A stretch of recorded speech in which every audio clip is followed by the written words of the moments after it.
जय Hind. Future of India पर आप सभी का स्वागत है। फ्रैंकलाइन इंडस्ट्रीज लिमिटेड कंपनी को एक बार फिर से डिस्कस करने जा रहे हैं। वजह यह है कि कंपनी के क्वार्टर थ्री के नंबर आ गए हैं, नंबर बहुत ही अच्छे आए हैं। तो इस अच्छे नंबर के बावजूद कंपनी के शेयर प्राइस में देखेंगे तो तेजी देखने को नहीं मिल रही है।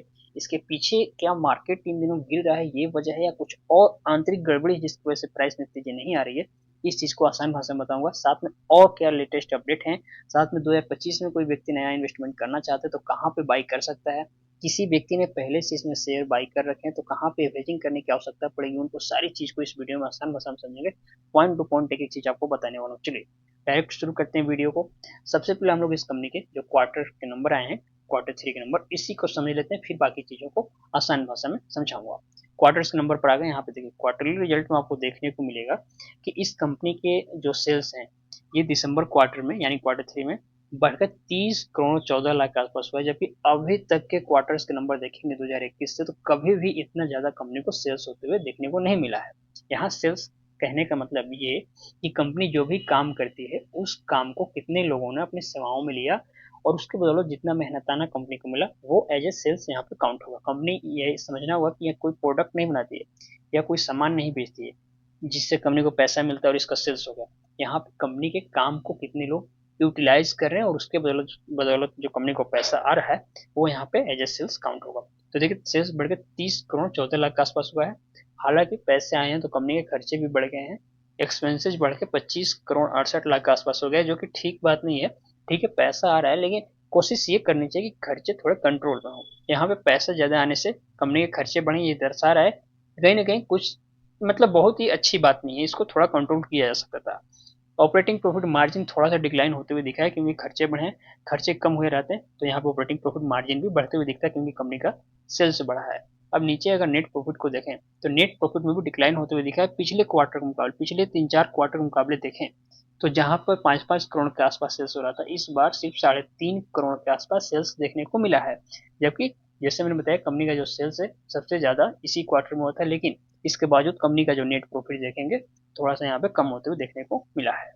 वजह साफ है, कंपनी के एक्सपेंसेज बढ़ गए हैं। एक्सपेंसेज बढ़ने के अलावा आपको ऑपरेटिंग प्रॉफिट मार्जिन में भी डिक्लाइन देखने को मिला है, तो इसके यही वजह है नेट प्रॉफिट भी कम देखने को मिला है। हालांकि नेट प्रॉफिट में क्या होता है, टैक्स वैक्स देने के बाद ये हाथ में आता है पैसा, इसलिए थोड़ा सा यहाँ पे कम हुआ है। बाकी प्रॉफिट बिफोर टैक्स देखेंगे तो ये ज्यादा हुआ है, 4 करोड़ 45 लाख के आसपास में पिछले क्वार्टर के मुकाबले ज्यादा हुआ है। इस बात को समझना होगा। बैलेंस शीट देखिए, बैलेंस शीट में अभी भी कंपनी मजबूत स्थिति में बनी हुई है क्योंकि कंपनी के पास फिलहाल कोई डेप्ट नहीं, एकदम डेप्ट फ्री कंपनी है, जीरो कर्ज है। और इसके अलावा फ्री कैश फ्लो भी कंपनी के पास बढ़ा है, चूंकि सेल्स से कंपनी के पास पैसे तो आए हैं तो जाहिर सी बात है इसका जो रिजर्व है वो बढ़ेगा। अब देखिए इसके बदौलत क्या होगा, इसको हम लोग चार्ट समझने का प्रयास करते हैं। सबसे पहले मैंने यहाँ पे एक साल का चार्ट ओपन किया हुआ है। एक साल के चार्ट पे आपको देखने को मिलेगा कि कंपनी का जो शेयर प्राइस है अभी वर्तमान में 2 रुपए के आसपास आगे ठहरा हुआ है और ऊपर से प्राइस देखेंगे तो ये भी डाउन ट्रेंड में दिखा रहा है। एक बात यहाँ पे समझिए, क्या आपको ऐसा नहीं लगता कि स्टॉक का प्राइस अभी 2 रुपए से लेकर 2.5 रुपए के बीच में कंसोलिडेट करते हुए नजर आ रहा है, यानी कि स्टॉक का प्राइस अभी कंसोलिडेशन फेज में है। जब भी किसी स्टॉक का प्राइस कंसोलिडेशन फेज में होता है तो उसके बाद जब बाहर निकलता है तो ऊपर जाता है, नहीं कि नीचे आता है। तो अभी तो जब तक इस रेंज में है तब तक हमें डरने या घबराने वाली कोई बात नहीं है। अगर इसके ऊपर निकलता है और निकलेगा क्योंकि कंपनी के नंबर आ गए हैं क्वार्टर थ्री के और अच्छे आए हैं, तो जाहिर सी बात है कि इसको ब्रेकआउट करेगा। तो जब भी ब्रेकआउट करेगा तो जो लोग नया एंट्री लेना चाहते हैं 2025 में पहली बार इस स्टॉक में पैसा लगाना चाहते हैं वो इस लेवल पे पैसा लगा सकते हैं जब ये 2.5 रुपए के ऊपर निकले, तब इस बात को आप नोट करके रख लीजिए। और जो लोग एवरेजिंग करना चाहते हैं वो क्या करेंगे, एवरेजिंग वो लोग करेंगे जो लोग टॉप पे बाई किए, ये नहीं कि जो लोग निचले हिस्से पे बाई किए वो भी एवरेजिंग करने लगिएगा। जो लोग एकदम टॉप पे बाई किए वो भी 2.5 रुपए के ऊपर निकलने के बाद यहाँ पे एवरेजिंग कर सकते हैं। एवरेजिंग प्राइस नीचे आ जाएगा तो थोड़ा भी प्राइस इससे ऊपर बढ़ेगा तो आपको बेनिफिट होते हुए यहाँ पे देखने को मिलेगा। अब बात करते हैं कि फ्रैंकलाइन इंडस्ट्रीज लिमिटेड कंपनी में क्या हमें इन्वेस्टमेंट करना भी चाहिए कि नहीं करना चाहिए। सबसे पहले समझिए, ये जो कंपनी है आपको होलसेल ट्रेडिंग का बिजनेस है, एग्रीकल्चर एंड कमोडिटीज तथा ज्वेलरी प्रोडक्ट्स में कंपनी ट्रेडिंग करती हुई नजर आती है। ट्रेडिंग करने का मतलब चीजों को खरीदना बेचना, उसमें थोड़ी बहुत कारीगरी करके बीच का मार्जिन जो कमाते हैं उससे कंपनी की कमाई होता है।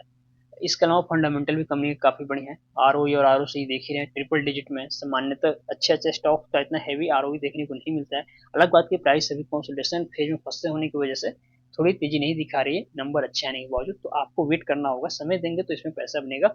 लॉन्ग टर्म के लिए आप इस स्टॉक को कंसीडर करते हैं तो निश्चित ही ये बेहतर स्टॉक है, अपने पोर्टफोलियो में ऐड कर सकते हैं। रही बात किस लेवल पे बाई करना है इसका ध्यान रखिएगा, मैंने बताया है चार्ट एनालिसिस के दौरान उस पर विशेष फोकस कीजिएगा। बहरहाल इस वीडियो में फिलहाल इतना ही। मन में कोई भी सवाल है कमेंट में जरूर पूछिएगा। इंस्टाग्राम पे पूछ के जुड़ के मुझसे पर्सनल बातें कर सकते हैं, जानकारी ले सकते हैं। मैं सबको सपोर्ट करता हूँ इंस्टाग्राम पे, लिंक डिस्क्रिप्शन में मिल जाएगा। मिलते हैं अगली वीडियो में, तब तक के लिए जय हिंद।